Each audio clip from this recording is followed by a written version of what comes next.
Mesdames et messieurs, bonjour à nouveau. Et là, nous allons amorcer le traitement de la première thématique qui sera traitée personnellement par moi dans le cadre des programmes de ma chaîne YouTube.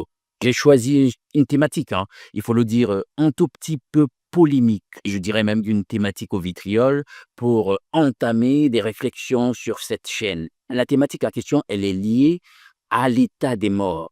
S'il faut donner un titre à cette réflexion, je la titrerai le sort de leurs morts qu'ils considèrent comme n'étant pas morts. Vous savez, dans nos réalités et notre cosmogonie en tant qu'Africains, nous avons l'habitude de dire que les morts ne sont pas morts.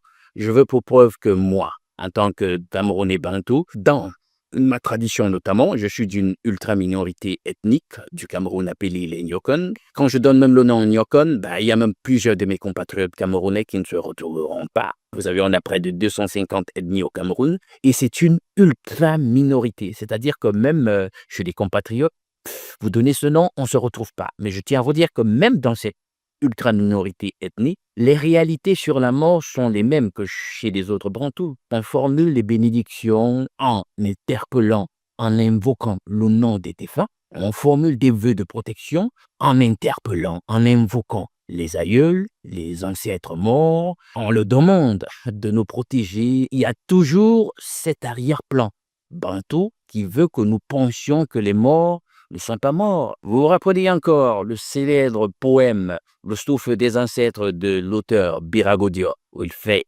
clairement comprendre, sans embâge, que les morts ne sont pas morts. Ils sont dans le bruissement du vent, ils sont dans la feuille, ils sont dans la roche qui geint, ils sont dans l'air, etc., etc. Il y a cette dynamique en réalité d'une panthéisation de nos ancêtres, de nos défunts, une espèce même de dynamique de la divinisation de nos défunts. Non seulement ils ne sont pas morts, mais puisqu'ils peuvent être partout et en même temps, on pourrait leur consacrer carrément des attributs divins. C'est pour cela que je parle de divinisation des ancêtres. On leur accorde quand même un certain nombre de pouvoirs, d'attributs. Dans le cadre des rapports, disent-ils, avec eux, font qu'on les considère un tout petit peu comme des déités, des divinités, des dieux. Mais c'est cela, en réalité, dans le cadre de cette réflexion que je veux questionner. Est-ce que nos défunts ne sont pas effectivement morts? Sont-ils vivants? Y a-t-il un état de conscience, d'intelligence dans la mort? C'est le sujet que nous allons traiter. Vous savez, je suis d'un background intellectuel et philosophique chrétien.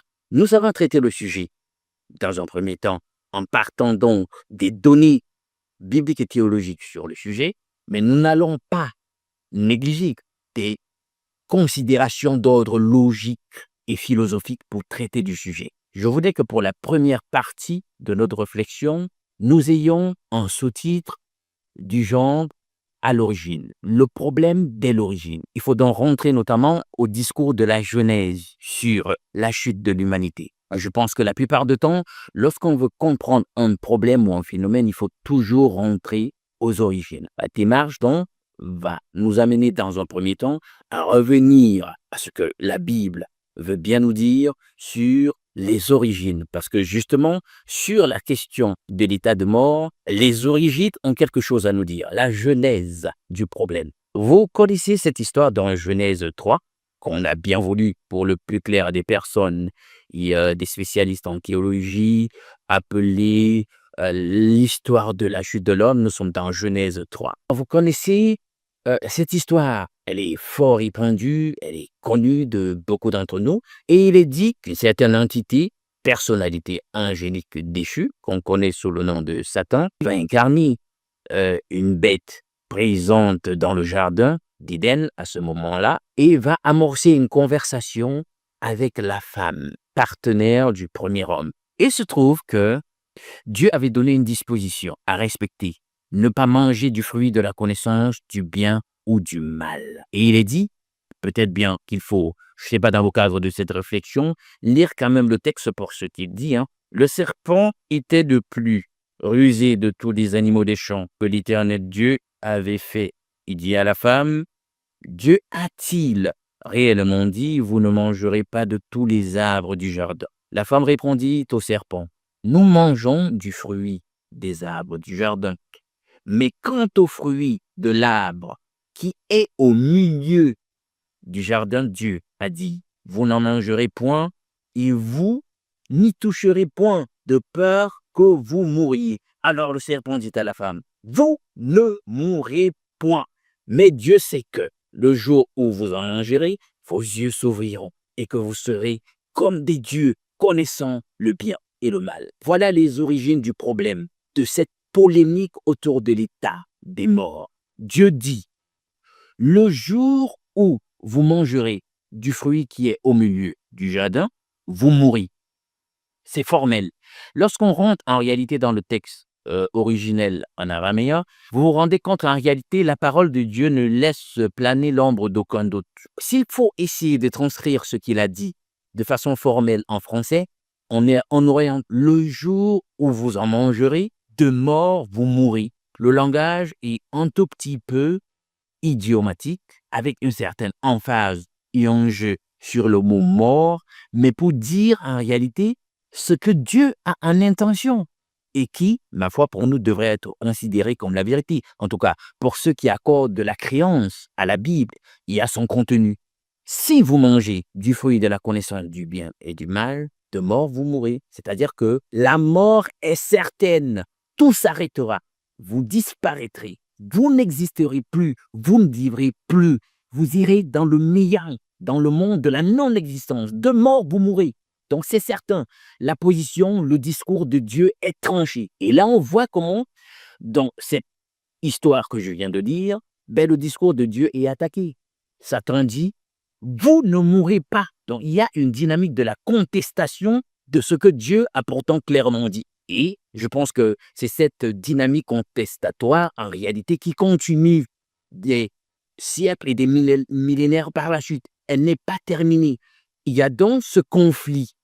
Dieu dit et le serpent, Satan, Lucifer, le contredit. Vous savez, quand Dieu dit, personne ne peut s'opposer parce qu'il est Dieu. Parce que vous soyez content ou pas avec ce qu'il a dit, forcément parce qu'il est Dieu, il est puissant.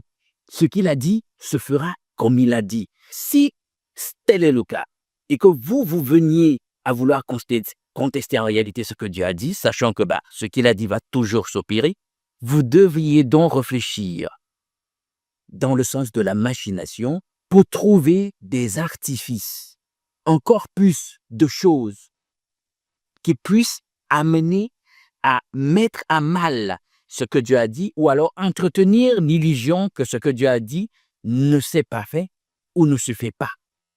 Et je pense que c'est exactement ce que le serpent et l'entité qui a incarné le serpent dans cette histoire a fait dans la suite de l'histoire de l'humanité. Alors, j'ai contesté la parole de Dieu qui dit qu'on meurt. Comment je vais faire maintenant pour que ce que j'ai dit, ma parole contestatoire, ait du crédit? C'est-à-dire que pour qu'on croit et que cela semble logique, que cela tienne la route. Parce que c'est ça l'enjeu. Il y a nombre de philosophies, nombre de théories qui ont vu le jour, visant à créditer ce qui avait été dit par le serpent, comme quoi, en dépit de ce que Dieu a dit, qu'on meurt et de mort certaine, qu'on ne meurt pas. D'où des théories telles que celle de la réincarnation, qui a bien sur vous le savez, dans le monde oriental, qui a dépassé les limites de l'Orient et que plusieurs intègrent désormais dans leurs différentes philosophies. La réincarnation, il faut beaucoup de foi pour y croire.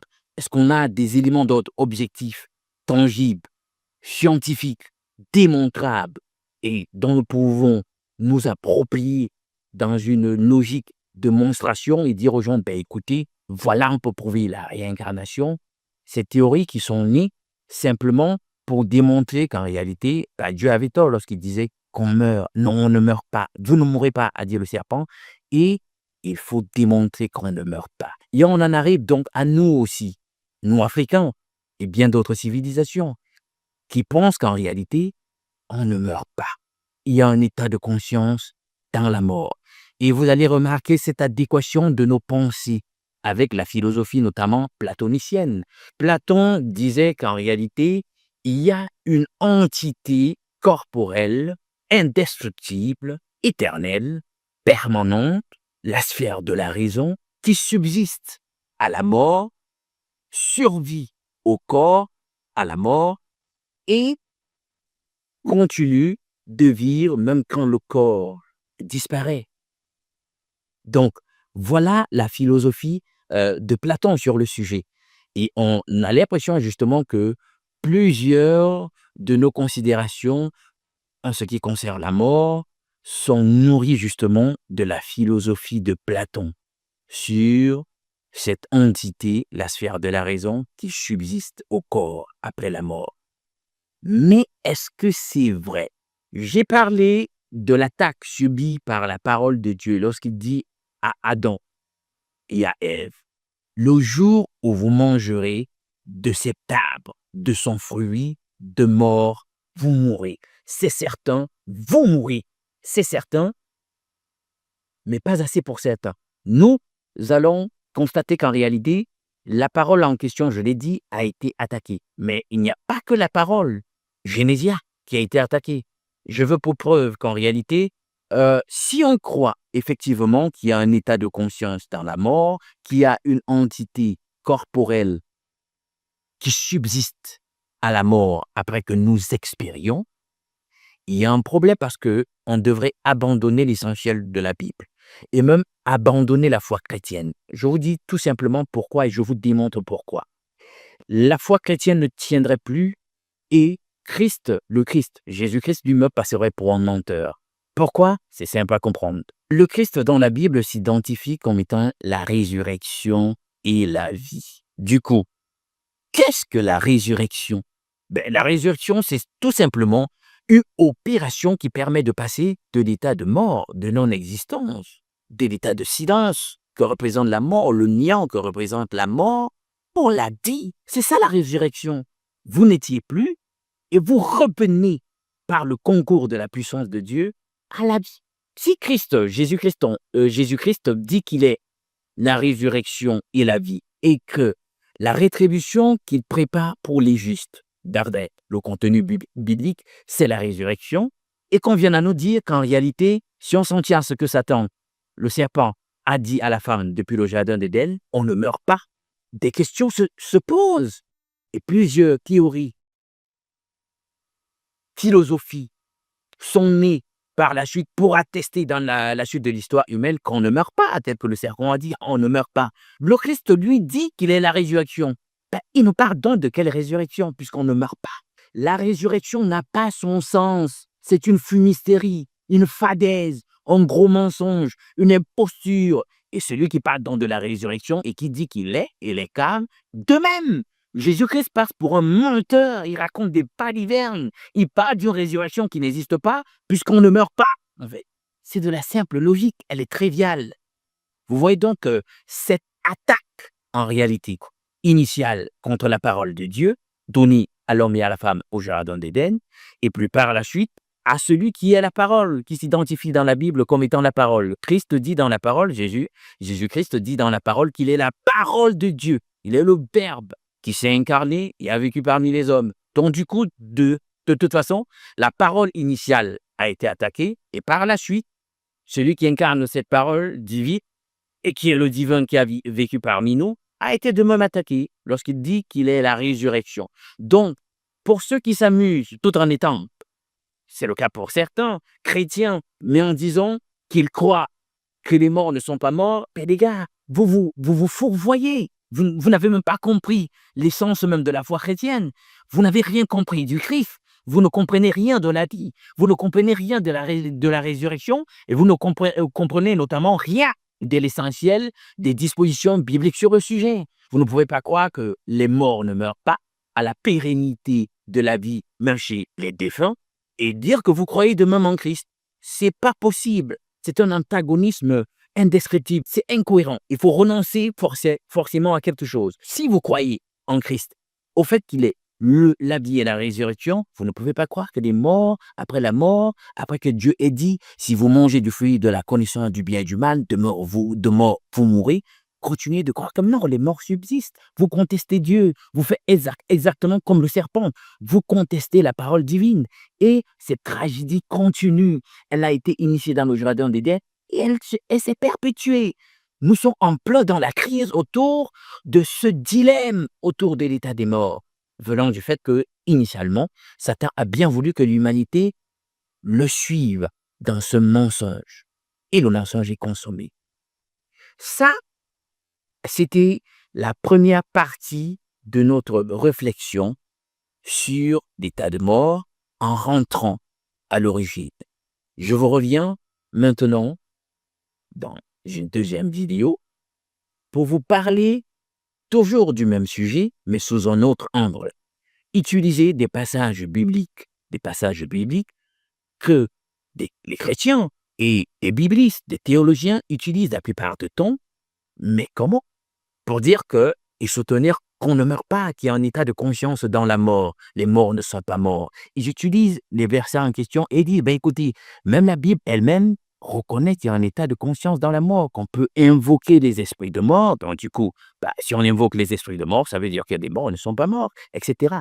Je vais donc revenir sur, en particulier, deux de ces textes phares et vous démontrer qu'en réalité, ils comptaient mal ce que les textes en question disent et que dans les textes qu'ils utilisent pour dire et développer l'apologétique de la non-mort des morts, qu'en réalité, les textes en question, je vais vous le démontrer, les textes en question, s'ils avaient fait attention, disent le contraire et les accusent. Ça, ce sera la deuxième partie de la réflexion. Je vous dis merci pour votre fidèle attention, pour avoir regardé cette vidéo. Je vous reviendrai certainement sous peu pour le deuxième développement, toujours autour de cette problématique de l'état des morts. Si vous avez aimé la vidéo, laissez un like, vous abonner, partagez le lien de la chaîne avec vos contacts. À nous revoir sous peu. Bien de choses à vous.